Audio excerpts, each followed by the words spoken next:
안녕하세요. 9월 26일 화요일 마이드라에 오신 여러분들을 환영하고 축복합니다. 이번 주 목요일부터 추석 연휴가 시작되어서 다음 주 화요일까지 계속 쉬는 날이더라고요.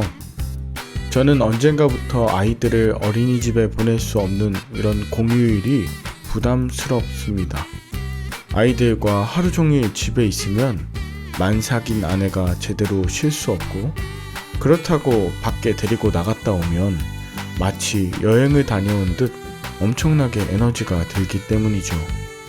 그런데 거의 일주일간 연휴라면 아이들과 어떻게 보내야 할지 전략을 짜야 할 것 같습니다. 하루는 꽃게 축제를 하는 소래포구 전통시장에 데리고 다녀올까 싶고, 또 하루는 근처 산에 숲 체험하러, 또 하루는 동물원에 데려갔다 올까도 싶습니다. 그나마 제가 애들을 데리고 나가야 아내가 제대로 쉼을 가질 수 있기 때문입니다. 그리고 우리 이든이가 언어치료와 감각통합치료를 받고 있어요. 하루하루 말하고 표현하는 것이 달라지는 것 같습니다. 갑자기 발전하는 이든이를 보니 신기한데요. 모쪼록 저희 부부에게 맡기신 새 아이와 곧 만날 축복이까지 말씀으로 양육하고, 또 맡겨진 목회 사역에도 최선을 다하길 원합니다. 그럼 여러분에게도 맡기신 가정과 일터에서도 최선을 다하실 것을 기대하는 마음 담아 오늘의 마이드라를 힘차게 시작해 보도록 하겠습니다. 자, 출발!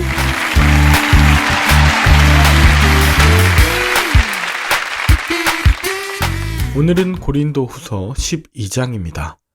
오늘 본문까지 바울은 자기 자랑을 하는 장면이 나오는데요. 먼저 1절에 보면 무익하나마 자신이 부득불 자랑한다고 말합니다. 이 자랑은 영광스러운 영적 체험, 그리고 고통스러운 질병에 관한 것이었어요. 거짓 사도들은 자신들이 특별한 영적 체험을 했다고 자랑하면서 자신들은 바울보다 더 영적인 존재라고 자랑했다, 이것을 알 수 있는데요. 이에 바울은 14년 전에 자신이 경험했던 환상에 대해 이야기합니다. 자신이 하늘로 이끌려가면서 환상적인 신비를 체험했는데, 당시 하늘이 세 겹으로 나눠져 있고 이 세 번째 층인 3층천에 하나님이 계신다라고 믿고 있던 사람들에겐 바울의 이 체험이 엄청난 것이었어요. 결과적으로 바울이 경험한 이런 천상적인 환상, 영적 체험은 거짓 사도들이 주장하는 그 어떤 영적인 경험보다 더 신비하고 위대했던 것이었습니다. 그렇게 바울이 다른 누구도 경험해보지 못한 셋째 하늘 3층천의 경험담 앞에서 바울의 대적자들은 그저 미약한 자신들의 영적 경험의 초라함을 발견했겠죠.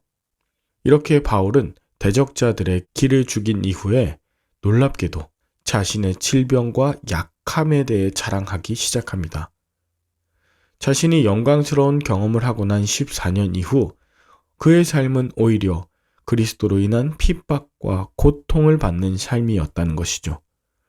그러나 바울은 이런 영광스러운 신비 체험 이후에 고난이 계속되는 상황에 대해서 오히려 그리스도를 묵상하게 되고 신앙의 성숙을 이루어갈 수 있었습니다. 특별히 7절에 보면 바울에게 육체의 가시, 즉 사탄의 사자를 주셨다고 표현하는데요. 이것은 바울에게 극심한 질병이 있었다고 보이게 합니다. 바울의 질병에 대해선 많은 추측이 있는데 그중 대표적인 것이 바로 안질입니다. 물론 바울의 다른 고난의 목록들을 보면 상상할 수 없는 이런 육체적 고통이 있었죠. 그런데 정말 바울을 힘들게 하는 건 안질이든 질병 그 자체가 아닌 질병을 앓는다는 사실 때문에 바울을 멸시하고 복음의 진정성을 왜곡시키고 결국 고린도 교인들의 신앙을 잘못 빠지게 하는 일 때문이었어요. 이렇게 성도들을 잘못된 신앙의 길로 인도하는 것 때문에 이 육체의 가시를 사탄의 사자라고 표현한 것이었습니다. 그래서 바울은 고린도 성도들의 영혼을 위해 자신에게 있는 이 질병을 고쳐달라고 하나님께 3번 간구했습니다. 3번이라고 하는 건 완전한 숫자이죠. 그런데 주님께서 바울에게 내 은혜가 너에게 족하도다. 이는 내 능력이 너의 약한 데서 온전하여짐이라 라고 말씀하셨어요. 바울의 약함 때문에 오히려 주님만 높이고 주님만 강하게 된다고 하는 하나님의 거절이자 완전한 응답이었습니다. 바울은 탁월한 치유 사역자였어요.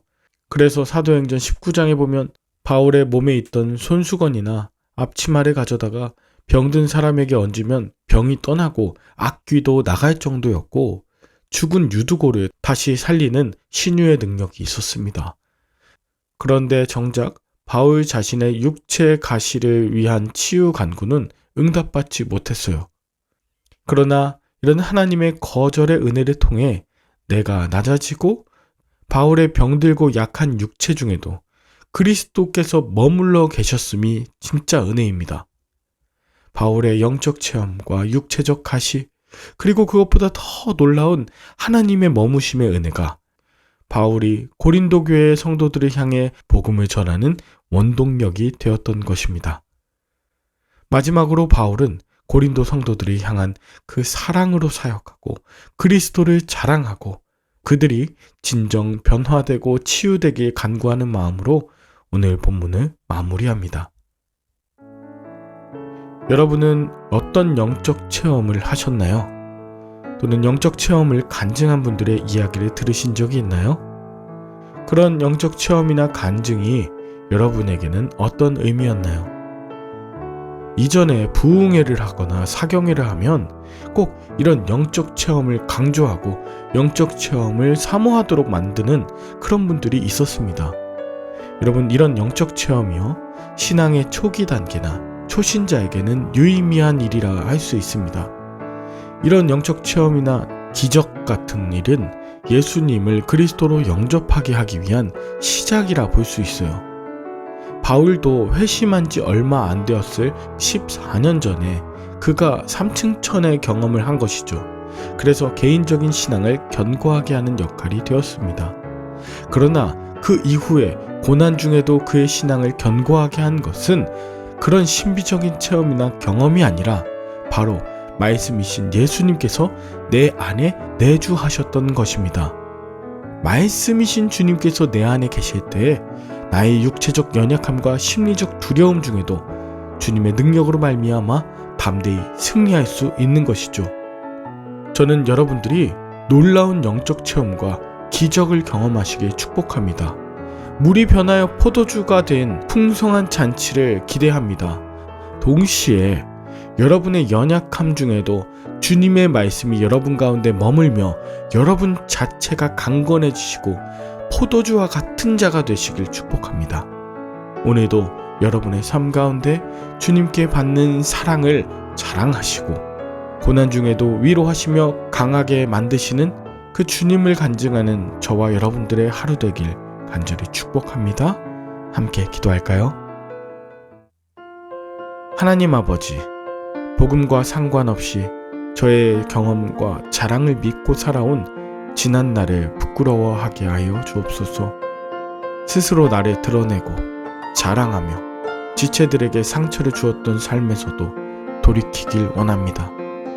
이제는 나의 약함을 자랑하며 오직 그리스도의 능력을 전하는 삶을 살게 하여 주시옵소서. 영적인 신비와 기적뿐 아니라 내 안에 말씀이신 주님이 머물러 은혜 안에 강하게 하옵소서. 예수님의 이름으로 기도 올리옵나이다. 아멘. 오늘도 좋은 하루 보내시길 바라며 저는 내일 다시 찾아뵙도록 하겠습니다. 샬롬.